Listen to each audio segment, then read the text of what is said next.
Sir आपने GST की बात करी, जीएसटी की वजह से कहीं न कहीं कंज़म्पशन बढ़ने की बात हो रही थी और जिसका एक असर एफएमसीजी पर भी पड़ता हुआ हमें देखने को मिल सकता था। लेकिन एफएमसीजी कंपनियों की तरफ से जो कमेंट्री आ रही है, वो बिल्कुल ही डिफरेंट देखने को मिल रही है। सर अगर हम एचयूएल की बात करें, हिंदुस्तान यूनिलीवर की तरफ से जो एक कमेंट्री दी गई, उसमें उन्होंने कहा कि सितंबर का जो क्वार्टर रहने वाला है, उनके लिए काफ़ी फ्लैट ही रहेगा। यहाँ पर जो उनके जो ग्रोथ है, जो है, वो कहीं न कहीं सिंगल डिजिट में ही रहने वाली है। ऐसे में पूरा जो जीएसटी का ये कंसर्न था, जीएसटी का जो फैक्टर इन भी हम कह सकते हैं कि जो पॉजिटिव फैक्टर्स आए, ये सब कुछ कैसे प्ले आउट होने वाला है सर? और आखिर जो एफएमसीजी कंपनी है, उनके ऊपर अभी भी प्रेशर बना हुआ है, तो क्या करना चाहिए आखिरकार सर एफएमसीजी की? सिर्फ एचयूएल की बात नहीं कर रहा मैं, जितने भी एफएमसीजी की कंपनी है, उनमें क्या करना चाहिए सर?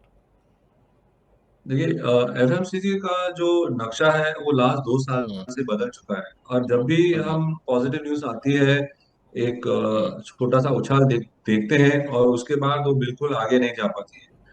ये साल हमने बजट के बाद देखा, अब ये हुँ, जीएसटी कट के बाद देखा।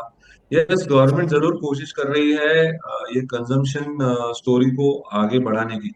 बट लेकिन वो अब रिफ्लेक्ट नहीं हो पा रही है ड्यू टू वेरियस रीजंस। और जिसकी वजह से आप देखेंगे कि जो भी मूवमेंट आएगी मार्केट में जी, वो जी। एकदम फेज आउट ही रहेगी।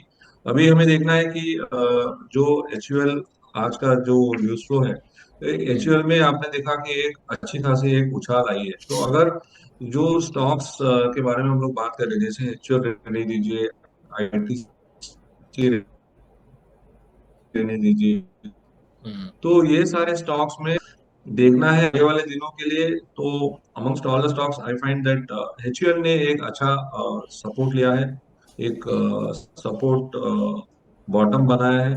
तो आगे वाले दिनों में अगर चलने लगे तो एचयूएल एक अच्छा बैट होगा, क्योंकि from a low hmm, risk point of बिल्कुल।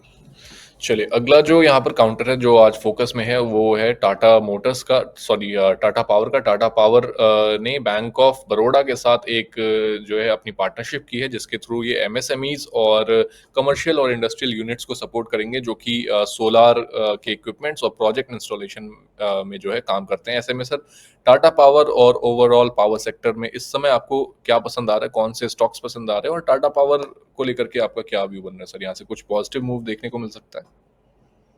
पावर सेक्टर में देखिए, गवर्नमेंट की जी। कंटिन्यूस पेटरेट्स की वजह से हम यहाँ से एक मूवमेंट देखने को मिल रहा है।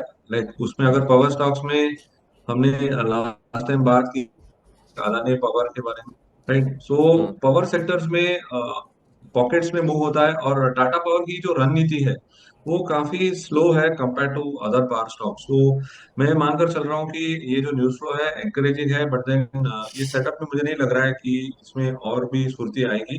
400 के आगे अगर चली तब जाकर इसमें हम अच्छी मूवमेंट देखने मिलेगा हमें। तो अभी फिलहाल हमें इसे एक अवॉइड के माध्यम से देखना चाहिए। चलिए, तो अभी यहाँ पर भी आपको अवॉइड करने की ही सलाह रहेगी। सर एक आखिरी काउंटर की बात करते हैं स्टॉक्स इन फोकस में। यहाँ पर वीआईपी इंडस्ट्रीज़ जो है वो शामिल है। वीआईपी इंडस्ट्रीज़ की तरफ से जो खबर आई, उन्होंने फ्राइडे को करीब 6.22% का जो है अपना स्टेक लगेज और ट्रैवल एक्सेसरीज़ के मार्केट में जो है, उसको ओपन मार्केट के थ्रू यहाँ पर सेल किया है। करीब 343 करोड़ रुपए में ये जो स्टेक था 6.22% का, उसको बेचा गया है। ऐसे में वीआईपी इंडस्ट्रीज़ को लेकर के सर क्या व्यू बन रहा है सर, देखने के लिए आपका? देखिए, जो वीआईपी इंडस्ट्री की जो चाल थी वो हाँ। काफी दिनों से एक सुस्त सा मूवमेंट दे रहा था। तो मुझे नहीं लग रहा है कि आगे वाले दिनों में यहाँ से हमें कुछ मोमेंटम देखने मिलेगा। तो यहाँ पर इसे अवॉइड करने की मेरी सलाह रहेगी, क्योंकि यहाँ से हुँ। स्टॉक अगर आपके पास ये पोर्टफोलियो है तो आप इसे एक बार के लिए एग्जिट करके नीचे के लेवल पर भी ले सकते हैं। तो रैली जो आई है काफी अच्छी आई है, बट फिलहाल होल्ड करना उचित नहीं।